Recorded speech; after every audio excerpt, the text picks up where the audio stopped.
Hi friends, welcome back to channel. ഇന്ന് നമ്മൾ കാണാൻ പോകുന്നത് അവർ യൂത്ത് എന്ന സീരീസിൻ്റെ 8ാമത്തെ എപ്പിസോഡാണ്. എപ്പിസോഡിൻ്റെ സ്റ്റാർട്ടിങ്ങിൽ തന്നെ പ്രസൻറ്റ് സിറ്റുവേഷനാണ് കാണിക്കുന്നത്. നമ്മൾ ആദ്യമൊക്കെയുള്ള എപ്പിസോഡ്സിൽ പ്രസൻറ്റ് സിറ്റുവേഷൻ കണ്ടിട്ട് പിന്നീട് പാസ്റ്റിലേക്കായിരുന്നു പോയിട്ടുണ്ടായിരുന്നത്. അതേപോലെ ഇപ്പോഴും നമ്മൾ പ്രസൻറ്റിലേക്ക് വരുമ്പോഴത്തേക്കും ഇപ്പോൾ ജിന്നാണെങ്കിൽ അതേ ബീച്ചിൽ തന്നെ അവനിങ്ങനെ ഒറ്റയ്ക്ക് ഇരിക്കുന്നുണ്ട്. വീണ്ടും ഒരു ഡയറി എഴുതുന്നുണ്ട്. ആ ഡയറി എഴുതുന്ന സമയത്ത് അവനിങ്ങനെ മനസ്സിൽ പറയുന്നുണ്ട്, നീ എപ്പോഴാണോ എന്നെ വിട്ട് പോയത് അപ്പോൾ തൊട്ട് ഞാൻ ഭയങ്കര ഒറ്റപ്പെടലാണെന്ന്. അങ്ങനെ അതും കാണിച്ച് വീണ്ടും ആ ഒരു ഫ്ലാഷ് ബാക്കിലേക്ക് നമ്മൾ പോകുന്നുണ്ട്. ഇപ്പോൾ ഹാരുവിൻ്റെ അച്ഛൻ മരിച്ചത് നമ്മൾ കഴിഞ്ഞ എപ്പിസോഡിൽ കണ്ടതാണ്. അതിനുശേഷം ഹാരു സ്കൂളിലേക്ക് വന്നിട്ടുണ്ടായിരുന്നില്ല. ജിന്നിനൊക്കെ ആണെങ്കിൽ സ്കൂളിൽ എക്സാം നടക്കുമായിരുന്നു. എക്സാം കഴിഞ്ഞ് റിസൾട്ടൊക്കെ കിട്ടി. ജിന്നിൻ്റെ മാർക്ക് നോക്കുമ്പോൾ നല്ലൊരു മാർക്ക് തന്നെയാണ്, അതായത് അങ്ങ് ടോപ്പിലേക്ക് എത്തിയിട്ടുണ്ട്. എന്നാലും അവൻ്റെ മാർക്ക് കാണുമ്പോൾ അവൻ്റെ അമ്മയ്ക്ക് സാറ്റിസ്ഫൈഡ് ആവുന്നില്ല. അതുകൊണ്ട് തന്നെ വീട്ടിൽ ചെല്ലുമ്പോൾ അമ്മയാണെങ്കിൽ അവനോട് പറയുന്നുണ്ട്, ഇങ്ങനെയൊക്കെ സ്കോർ ചെയ്ത് കഴിഞ്ഞാൽ എങ്ങനെ ജയിക്കാൻ പറ്റും, നിനക്കാണെങ്കിൽ ആഗ്രഹിക്കുന്ന ആ ഒരു യൂണിവേഴ്സിറ്റിയിലൊക്കെ ജോയിൻ ചെയ്യണ്ടേ, നന്നായിട്ട് പഠിക്കുന്നു പറഞ്ഞിട്ട് അമ്മയാണെങ്കിൽ ജോലിക്ക് പോകാനുള്ളതുകൊണ്ട് തന്നെ ബാഗ് പാക്ക് ചെയ്ത് ഇറങ്ങുന്നുണ്ട്. പിന്നീട് കാണിക്കുന്നത് ഇവർക്ക് ക്ലാസ് ഉണ്ടായിരുന്നില്ല. മറ്റൊരു എക്സാം തുടങ്ങുന്നതിന് മുമ്പായിട്ട് ചെറിയൊരു ബ്രേക്ക് ഉണ്ടായിരുന്നു. അപ്പോൾ ആ ഒരു ടൈമിന് ട്യൂഷനൊക്കെ പോയിട്ട് ഫ്രണ്ട്സിൻ്റെ കൂടെ ജിന്ന് ടൈം സ്പെൻഡ് ചെയ്യുന്നുണ്ട്. അവൻ ഹാരുവിനെ ഒത്തിരി മിസ് ചെയ്യുന്നുണ്ട്. ഫ്രണ്ട്സിനോടൊക്കെ ചെയ്ത പല കാര്യത്തിലും അവൻ ഹാരുവിനെ ആലോചിക്കാറുമുണ്ട്. അങ്ങനെ ഒരു ദിവസം ട്യൂഷൻ കഴിഞ്ഞിട്ട് ഇവരിങ്ങനെ നടന്നു വരുന്ന ടൈമിന് ജോർജ് പറയുന്നുണ്ട്, ഒരാഴ്ചയും കൂടെ കഴിഞ്ഞാൽ ലീവാവും, എനിക്കെതിരായിട്ട് ഒരു ഗേൾ ഫ്രണ്ടിനെ പോലും കിട്ടിയില്ലല്ലോ എന്നൊക്കെ. അങ്ങനെ അതൊക്കെ പറഞ്ഞിട്ട് ജോർജും കെൻറ്റോയും ബായി പറഞ്ഞ് പോകുന്നുണ്ട്. അങ്ങനെ ജിന്ന് നടന്ന് അവൻ്റെ വീടിൻ്റെ അവിടെ എത്തുമ്പോഴാണ് അങ്ങോട്ടേക്ക് പെട്ടെന്ന് ഹാരു വരുന്നത്. അങ്ങനെ ഹാരു വന്നിട്ട് ജിന്നിൻ്റെ അടുത്ത്, ഞാൻ നിന്നെ കാണാനായിട്ട് ഇരിക്കുമായിരുന്നു എന്നിങ്ങനെ പറയുമ്പോഴത്തേക്കും ജിന്ന്, നീ എന്തോന്ന് ഫോൺ വിളിച്ചിട്ട് വരാത്തേ എന്നിങ്ങനെ പറയുന്നുണ്ട്. ആ സമയം ഹാരു, അതിനൊരു സർപ്രൈസ് തരാമെന്ന് കരുതി വന്നതാ, ഞാനാണെങ്കിൽ ഇതിൻ്റെ വീട്ടിലേക്ക് വരാനായിട്ടിരുന്നതാ, നമുക്കൊരു സിനിമയൊക്കെ കാണാമെന്ന് പറയുന്നുണ്ട്.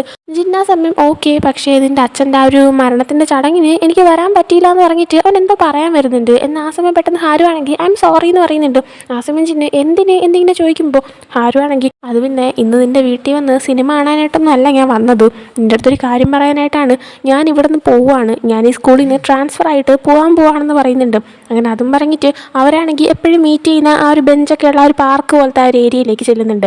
അവിടെ ചെല്ലുമ്പോഴത്തേക്കും ഹാരു പറയുന്നുണ്ട്, അത് പിന്നെ അച്ഛൻ മരിച്ചതല്ലേ, അപ്പോൾ എനിക്ക് ആ വീട്ടിൽ നിൽക്കാൻ എന്തോ ഒരു ബുദ്ധിമുട്ടുള്ളതുപോലെ, പിന്നെ അവിടെ താമസിച്ചാൽ ഞാൻ അച്ഛനെ പോലെ ആയിപ്പോകുമെന്ന് എനിക്കിപ്പോഴും നല്ല പേടിയുണ്ട്. ഞാൻ അമ്മ താമസിക്കുന്നതിൻ്റെ അടുത്തായിട്ടുള്ള ഒരു സ്കൂളിലാണ് ജോയിൻ ചെയ്യുന്നത്. എന്നാൽ ഞാൻ അമ്മയുടെ കൂടെ നിൽക്കത്തില്ല, കാരണം അമ്മയ്ക്കിപ്പോൾ ഒരു പുതിയ ഫാമിലി ഉണ്ട്, അതുകൊണ്ട് അവരെ ശല്യം ചെയ്യുന്നില്ല. ഞാൻ അതിന് പകരം മറ്റൊരു ഹോസ്റ്റലിലാണ് നിൽക്കാൻ പോകുന്നത് എന്നൊക്കെ പറയുന്നുണ്ട്.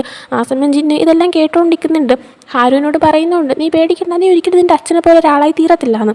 ആ സമയം ഹാരു ആണെങ്കിൽ, ഞാൻ നിന്നെ ഒരുപാട് കഷ്ടപ്പെടുത്തിയിട്ടുണ്ട്, അതിനെല്ലാത്തിനും സോറി, ഇനി ലൈഫ് പഴയതുപോലെ തന്നെ മുന്നോട്ട് പോകട്ടെ, നീയാണെങ്കിൽ ഞാൻ പോയി കഴിയുമ്പോൾ എല്ലാം അങ്ങ് മറന്നേക്കാനായിട്ട് പറയുന്നുണ്ട്. ജിന്നപ്പോൾ നീ എന്തൊക്കെയായി പറയുന്നത് എന്ന് ചോദിക്കുമ്പോൾ ഹാരു ആണെങ്കിൽ, അത് പിന്നെ നിനക്ക് നന്നായിട്ട് പഠിച്ച് നല്ലൊരു കമ്പനിയിൽ ജോലി വാങ്ങണം, അതൊക്കെയല്ലേ നിൻ്റെ ആഗ്രഹങ്ങൾ, അതുപോലെ എനിക്കും നല്ലൊരു ലൈഫ് മുന്നോട്ട് നീങ്ങണം, എന്തുമാത്രം ബുദ്ധിമുട്ട് വന്നാലും അതെല്ലാം തന്നെ മറികടന്ന് മുന്നിലേക്ക് പോകണമെന്നാണ് എൻ്റെ ആഗ്രഹം, അതുകൊണ്ട് തന്നെ ഇനി മുതൽ ഞാൻ എന്നെ കോൺടാക്ട് ചെയ്യത്തില്ല എന്ന് പറയുന്നുണ്ട്. ഇതൊക്കെ പറയുമ്പോൾ ജിന്ന് നല്ല സങ്കടം വരുന്നുണ്ട്. അങ്ങനെ അതും പറഞ്ഞിട്ട് ബായ് പറഞ്ഞിട്ട് ഹാരു ആണെങ്കിൽ അവിടെ നിന്ന് പോകാൻ തുടങ്ങുന്നുണ്ട്. ആ സമയം ജിന്നാണെങ്കിൽ ഹാരുവിനൊന്ന് വിളിക്കുന്നുണ്ട്. എന്നിട്ട് എന്തോ പറയാനായിട്ട് ശ്രമിക്കുന്നുണ്ട്. എന്നാൽ അവനെ കൊണ്ട് പറ്റുന്നില്ല. ഹാരു ഇപ്പോൾ എന്താ കാര്യം എന്ന് ചോദിക്കുമ്പോൾ ജിന്ന് ഒന്നുമില്ല, നീ നന്നായിട്ടിരിക്കാനായിട്ട് പറയുന്നുണ്ട്. ഹാരുവും തിരിച്ച് നീയും എന്നിങ്ങനെ പറഞ്ഞിട്ട് അവൻ പിന്നെ പോകുന്നുണ്ട്. പിന്നീട് എക്സാംസ് എല്ലാം കഴിയുന്നുണ്ട്, ഗ്രാജുവേഷൻ ആവുന്നുണ്ട്. ഗ്രാജുവേഷൻ കഴിയുമ്പോഴത്തേക്കും സ്കൂളിൽ നിന്ന് പോകുന്നതിന് മുമ്പേ ജിന്നാണെങ്കിൽ ഒന്നുകൂടെ ഹാരുവിനെ ഫസ്റ്റ് മീറ്റ് ചെയ്ത ആ ഒരു പൈപ്പിൻ്റെ ആ ഒരു സ്ഥലത്തേക്ക് ചെല്ലുന്നുണ്ട്. അവിടെ ചെന്നിട്ട് അവൻ ഹാരു എങ്ങനെയാണ് പൈപ്പ് തിരിച്ചു വെച്ചിട്ട് വെള്ളം അവൻ്റെ ദേഹത്തൊക്കെ ആക്കുന്നത് അതേപോലെ തന്നെ അവൻ പൈപ്പ് ഓപ്പൺ ചെയ്യുന്നുണ്ട്. പക്ഷേ അവൻ്റെ ദേഹത്തൊന്നും അവൻ ആക്കുന്നില്ല. അതിനുശേഷം അവൻ്റെ ഫ്രണ്ട്സിൻ്റെ അവിടെ തിരിച്ച് പോകുന്നുണ്ട്.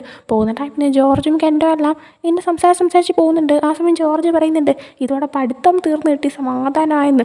ആ സമയം കെൻഡോ പറയുന്നുണ്ട്, എങ്ങനെ തീർന്നു കിട്ടാനാ, ഇനി എൻട്രൻസ് എക്സാം എഴുതാൻ വേണ്ടിയിട്ട് ഒരു വർഷം ഇരുന്ന് പഠിക്കണ്ടേന്ന്. ജോർജ് അപ്പോൾ അതൊക്കെ പോകാൻ പറ, എന്തായാലും ഇപ്പം ഇത് തീർന്നു കിട്ടിയില്ലേ, നമുക്കെന്തായാലും ഈ ഗ്രാജുവേഷൻ അടിച്ചു പൊളിക്കാം, നിങ്ങളോട് ഗ്രാജുവേറ്റ് ആവാൻ പറ്റിയില്ലേ ഞാൻ ഭയങ്കര ഹാപ്പിയാണെന്ന് പറയുന്നുണ്ട്. അതിനുശേഷം ജോർജും കെൻഡോയും ബായ് പറഞ്ഞിട്ട് പോകുന്നുണ്ട്. അവിടെ നിന്ന് ജിന്നും നടന്നു പോകുന്നുണ്ട്. അവനാണെങ്കിൽ ഹാരുവിൻ്റെ വീട്ടിൽ നിന്ന് അതുവഴി പാസ് ചെയ്താണ് പോകുന്നത്. പോകുന്ന ടൈമിന് ഹാരു ഇപ്പോൾ അവൻ്റെ വീട്ടിൽ നിന്ന് പോയതുകൊണ്ട് തന്നെ ആ വീട്ടിൽ ആരും ഉണ്ടായിരുന്നില്ല, അത് അടച്ചിട്ടേക്കുമായിരുന്നു. ഫ്രണ്ടിൽ ആ ഒരു വീട് കൊടുക്കുകയാണെന്ന് പറഞ്ഞിട്ട് ഒരു പോസ്റ്റർ ഇങ്ങനെ ഒട്ടിച്ചിട്ടുണ്ട്. ജിന്ന് നോക്കുമ്പോഴത്തേക്കും അതിൻ്റെ ഗേറ്റ് ഓപ്പൺ ചെയ്യാൻ പറ്റുന്നുണ്ടായിരുന്നു. അതുകൊണ്ട് തന്നെ അവൻ അകത്തേക്ക് കയറി പോകുന്നുണ്ട്. ചെന്ന് കയറി നോക്കുമ്പോഴത്തേക്കും ഡോറ് ക്ലോസ്ഡ് ആയിരുന്നു. എന്നാൽ സൈഡിൽ സ്റ്റെപ്പ് കയറി പോകാനായിട്ടൊരു വഴിയുണ്ട്. അതിൽ കയറിപ്പോയി കഴിഞ്ഞാൽ നേരെ വന്ന് നിൽക്കുന്നത് ഹാരുവിൻ്റെ റൂമിൻ്റെ ഫ്രണ്ടിലാണ്. അങ്ങനെ അവൻ അതുവഴി കയറി പോകുന്നുണ്ട്. നോക്കുമ്പോൾ ഹാരുവിൻ്റെ റൂം അവൻ ഓപ്പൺ ചെയ്യാൻ പറ്റുന്നുണ്ട്. അകത്ത് സാധനങ്ങളൊന്നും ഉണ്ടായിരുന്നില്ല. എന്നാൽ അവൻ നോക്കുമ്പോൾ ഒരു CD മാത്രം അവിടെ ഇരിക്കുന്നുണ്ടായിരുന്നു. ജിന്നാണെങ്കിൽ അവൻ്റെ അച്ഛൻ്റെ ഒരു സിനിമ കാണാനായിട്ട് CD അന്വേഷിച്ച് നടക്കുന്ന സമയത്തായിരുന്നു. ഹാരു ആണെങ്കിൽ അവൻ കാണാൻ ഉദ്ദേശിക്കുന്ന സിനിമ ഇതാണെന്ന് മനസ്സിലാക്കിയിട്ട് അവൻ്റെ കയ്യിൽ ആ ഒരു CD ഉള്ളതുകൊണ്ട് തന്നെ ആദ്യമായിട്ട് ജിന്നിനെ അവൻ്റെ വീട്ടിലേക്ക് കൊണ്ടുപോയിട്ട് ആ ഒരു സിനിമ കാണിച്ചു കൊടുത്തത്. അതേ സിനിമയുടെ CD ആയിരുന്നു ഈ ഇരിക്കുന്നുണ്ടായിരുന്നത്. അത് കാണുമ്പോഴത്തേക്കും ജിന്ന് അത് എടുത്ത് നോക്കുന്നുണ്ട്. എന്നിട്ട് അത് ഓപ്പൺ ചെയ്യുമ്പോൾ അതിൻ്റെ അകത്തൊരു ലെറ്റർ ഉണ്ടായിരുന്നു. അത് തുറന്ന് നോക്കുമ്പോൾ അതിൽ എഴുതിയിട്ടുണ്ട് ഇത് ജിന്നിന് വേണ്ടിയിട്ടുള്ളതാണെന്ന്. അങ്ങനെ ജിന്ന് അത് വായിച്ചു നോക്കുന്ന സമയത്ത് അതിലിങ്ങനെ പറഞ്ഞിരിക്കുകയാണ്, ജിൻ, ഈ ലെറ്റർ ഞാൻ നിനക്ക് വേണ്ടിയിട്ട് എഴുതുന്നതാണ്. നമ്മൾ രണ്ടുപേരും പരസ്പരം നമ്മുടെ ബർത്ത്ഡേ വരുമ്പോഴത്തേക്കും ലെറ്റേഴ്സ് എഴുതാമെന്നും മെസ്സേജ് അയക്കാമെന്നൊക്കെ പറഞ്ഞിരുന്നതാണ്. ഞാനിപ്പോൾ എഴുതുന്ന ഈ ഒരു ലെറ്റർ നിനക്ക് വായിക്കാൻ കിട്ടുമോ? നീ ഇത് കാണുമോ? നീ ഇതിന് റിപ്ലൈ തരുമോ എന്നൊന്നും എനിക്കറിയത്തില്ല. മിക്കവാറും റിപ്ലൈ കിട്ടാൻ സാധ്യതയില്ല. എന്നാലും കുഴപ്പമില്ല. ഞാനിപ്പോൾ ഇതിലൂടെ പറയാൻ ഉദ്ദേശിക്കുന്നത് നിൻ്റെ ഫ്രണ്ട് ആവാൻ പറ്റിയില്ലേ ഞാൻ ഭയങ്കര ഹാപ്പിയാണ്. നിന്നെക്കുറിച്ച് പറയുകയാണെങ്കിൽ നീയായിട്ട് തന്നെ ഇരിക്കുന്ന ശരിക്കും അടിപൊളിയായിട്ടുള്ളൊരു പയ്യനാണ്. നിന്നെ കാണുമ്പോഴെല്ലാം തന്നെ എനിക്കും അതുപോലെ ആയിത്തീരണമെന്ന് ആഗ്രഹം തോന്നി. നീയുമായിട്ട് ഫ്രണ്ടായതിനു ശേഷം എനിക്കും വില മതിപ്പുള്ള ഒരാളായി തീരണം. അല്ലെങ്കിൽ നിൻ്റെ ലൈഫിൽ നിനക്ക് വെർത്തായിട്ട് തോന്നുന്ന ഒരാളായി മാറണം എന്നൊരാഗ്രഹം എനിക്ക് തോന്നി തുടങ്ങി. അതിനെല്ലാത്തിനും ഒരേ ഒരു കാരണക്കാരൻ നീയാണ്. അതിന് ഞാൻ നിൻ്റെ അടുത്ത് താങ്ക്സ് പറയുന്നുണ്ട്. പിന്നെ നമുക്ക് ഒരുമിച്ചുണ്ടാകാൻ പറ്റത്തില്ല എന്ന് എനിക്ക് മനസ്സിലായി. എന്നാലും അതിന് മുന്നേ തന്നെ എനിക്ക് തോന്നുകയും ഞാൻ അറിയുകയും ചെയ്തൊരു കാര്യമാണ് എനിക്ക് നിന്നെ ശരിക്കും ഇഷ്ടമാണെന്നുള്ള കാര്യം. എന്നാൽ ഞാൻ നിൻ്റെ അടുത്ത് പറയാതിരുന്നത് നീ എങ്ങാനും എൻ്റെ അകന്നു പോയാലോ എന്ന് പേടിച്ചിട്ടാണ്. എന്തായാലും നീയാണെങ്കിൽ എപ്പോഴും ഹാപ്പി ആയിട്ടിരിക്കും. നമ്മളിനി മീറ്റ് ചെയ്തൊന്നും വരത്തില്ല. പക്ഷേ എനിക്കെപ്പോഴും നിന്നെ കാണണമെന്ന് ആഗ്രഹം ഉണ്ടായിരിക്കും. നീ സ്വയം നന്നായിട്ട് കെയർ ചെയ്യണം, നന്നായിട്ടിരിക്കണം, ഹാപ്പിയായിട്ട് ജീവിക്കണമെന്നൊക്കെ പറഞ്ഞിട്ട് ആ ഒരു ലെറ്റർ അവിടെ അവസാനിക്കുന്നുണ്ട്. ഇതൊക്കെ വായിക്കുമ്പോഴത്തേക്കും ജിന്നാണെങ്കിൽ കരയുന്നുണ്ടായിരുന്നു. അങ്ങനെ അവിടെ നിന്ന് പുറത്തേക്ക് ഇറങ്ങുമ്പോൾ ഹാരുവിനെ കോൺടാക്ട് ചെയ്യാമെന്ന് വിചാരിക്കുന്നുണ്ട്. എന്നാൽ ഫോൺ എടുക്കുമ്പോൾ ആലോചിക്കുകയും ചെയ്യുന്നുണ്ട്. അതായത് ഹാരു ലാസ്റ്റ് പോകുന്നതിന് മുമ്പ് പറഞ്ഞതാണ് ഇനി ഞാൻ നിന്നെ ഒരിക്കലും വിളിക്കത്തില്ല എന്ന്. അതുകൊണ്ട് തന്നെ ഇപ്പോൾ ജിന്നും അങ്ങോട്ടേക്ക് വിളിക്കാൻ പോകുന്നില്ല.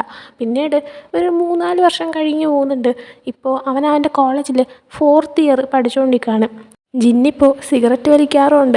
അങ്ങനെ അവനാണെങ്കിൽ കോളേജിൻ്റെ അകത്തേക്ക് കയറുന്നതിന് മുമ്പേ സൈഡിൽ നിന്ന് ഒന്ന് സിഗരറ്റൊക്കെ വലിക്കുന്നുണ്ട്. എന്നിട്ട് കയറിപ്പോകുമ്പോൾ ഒരു പെൺകുട്ടി അവൻ്റെ കൂടെ പഠിക്കുന്നതാണ്. അവൾ ഇവനെ കാണുന്നതും ജിൻ, നിൻ്റെ ദേഹത്ത് അത്രയും സിഗരറ്റിൻ്റെ സ്മെല്ലാണ്, ഈ ഒരു സ്പ്രേ ഒന്ന് അടിക്കുക എന്ന് പറഞ്ഞിട്ട് അവൻ്റെ ഒരു സ്പ്രേ കൊടുത്തിട്ടാണ് പോകുന്നത്. അതായിട്ട് തന്നെ കെൻഡോ അങ്ങോട്ടേക്ക് വരുന്നുണ്ട്. കെൻഡോയും ജോർജും ജിന്നും ഇപ്പോഴും ഒരുമിച്ച് തന്നെയാണുള്ളത്. ഒരുമിച്ചാണ് പഠിക്കുന്നതും. കെൻഡോയും ജിന്നും ഇപ്പോൾ സംസാരിച്ചുകൊണ്ട് വരുമ്പോഴത്തേക്കും ജിന്ന് പറയുന്നുണ്ട് നീ എഴുതുന്ന കഥയ്ക്ക് പറ്റിയ മോഡലായിട്ട് അഭിനയിക്കാൻ പറ്റിയ പെൺകുട്ടി ഇപ്പോൾ പോയ ആ പെങ്കൊച്ചാണ്, നീ അവളെ സെലക്ട് ചെയ്യുന്നൊക്കെ പറയുന്നുണ്ട്. ആ സമയം കെൻഡോ ആണെങ്കിൽ നീ എഴുതുന്ന കഥ എന്തായി എന്നിങ്ങനെ ചോദിക്കുമ്പോൾ ജിന്ന്, ഞാൻ എൻ്റെ കഥ എഴുതി തീർന്നു. പക്ഷേ ഞാനത് ആരെയും വായിക്കാൻ കാണിക്കത്തില്ല, അത് ആരും അറിയാൻ വേണ്ട എന്ന് പറഞ്ഞിട്ട് അവരങ്ങ് നടന്നു പോകുന്നുണ്ട്. അതിനുശേഷം പിന്നീട് കാണിക്കുന്നത് ജോർജുമായിട്ട് ഇവർ രണ്ടുപേരും കഫേയിൽ ഇരിക്കുന്നതാണ്. ആ സമയം ജോർജാണെങ്കിൽ ഇപ്പോഴും പഴയ സ്വഭാവം തന്നെ, അതായത് എപ്പോഴും ഡേറ്റിന് പോയി നടക്കുന്നൊരു അവനങ്ങനെ ഇവരുടെ ഇപ്പോൾ പറയുന്നുണ്ട് ഞാനാണെങ്കിൽ അവളുടെ കാര്യത്തിൽ ശരിക്കും സീരിയസാണ്. അവളാണെങ്കിൽ ഫിലിം ക്ലബ്ബിലുള്ള പെങ്കൊച്ചാണ്. ഞാൻ അവളെ ശരിക്കും ഡേറ്റ് ചെയ്യണമെന്ന് ആഗ്രഹിക്കുന്നുണ്ടെന്നൊക്കെ. എന്നാൽ അവൾ ഇവൻ്റെ കോളേജിൽ പഠിക്കുന്നതല്ല, ആ പെൺകുട്ടി വേറൊരു കോളേജിലുള്ളതാണ്. ആ പെൺകുട്ടിയുള്ള ഫിലിം ക്ലബ്ബിൽ അവർ ചെയ്തൊരു മൂവി അതിൻ്റെ സ്ക്രീനിങ് ആണ് വരുന്ന ദിവസം. അതിന് ചെല്ലുമോ എന്ന് വെച്ചിട്ടും ഇവൻ ഇൻവൈറ്റ് ചെയ്തിട്ടുണ്ട്. അവിടെ വെച്ചിട്ട് അവളുടെ ഇത് ഇഷ്ടമാണെന്നൊക്കെ പറയാമെന്നാണ് അവൻ വിചാരിച്ചിരിക്കുന്നത്. അങ്ങനെ ഇവരുടെ അടുത്ത് ആ കാര്യം പറയുന്നുണ്ട്.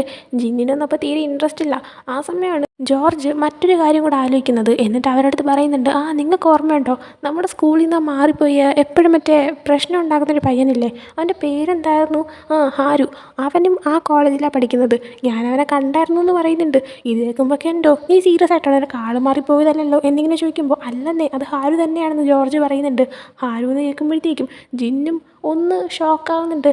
കാരണം ഹാരുവിനെക്കുറിച്ച് എന്തെങ്കിലും കേട്ടിട്ടോ അവനെക്കുറിച്ച് എന്തെങ്കിലും അറിവ് കിട്ടിയിട്ടോ തന്നെ 4-5 വർഷമായി. അപ്പോൾ ഹാരു ഇപ്പോൾ ജോർജ് ഇഷ്ടപ്പെടുന്ന ആ ഒരു പെൺകുട്ടി പഠിക്കുന്ന കോളേജിലുണ്ടെന്ന് കേൾക്കുമ്പോഴത്തേക്കും ഇവനും അതിശയാവുന്നുണ്ട്. അവനെ കാണണമെന്നുള്ള ആഗ്രഹത്തില്ലേ നിങ്ങൾ ആ ഒരു മൂവിയുടെ സ്ക്രീനിങ്ങിന് പോകുമ്പോൾ ഞാനും കൂടെ വരുന്നുണ്ട് എന്ന് ജിന്നും പറയുന്നുണ്ട്. അതേ ടൈമിന് ഹാരു ഉള്ള ആ ഒരു കോളേജ് കാണിക്കുമ്പോൾ ഹാരു അവിടെ ഇരിക്കുന്നതും നമ്മളെ ജസ്റ്റ് ഒന്ന് കാണിക്കുന്നുണ്ട്. അങ്ങനെ അതും കാണിച്ചുകൊണ്ട് ഈ ഒരു എപ്പിസോഡ് എൻഡ് ആവുന്നുണ്ട്. അപ്പോൾ ഈ ഒരു എപ്പിസോഡ് നിങ്ങൾക്ക് ഇഷ്ടപ്പെട്ടെങ്കിൽ ലൈക്ക് ചെയ്യുക, ഷെയർ ചെയ്യുക, സബ്സ്ക്രൈബ് ചെയ്യുക.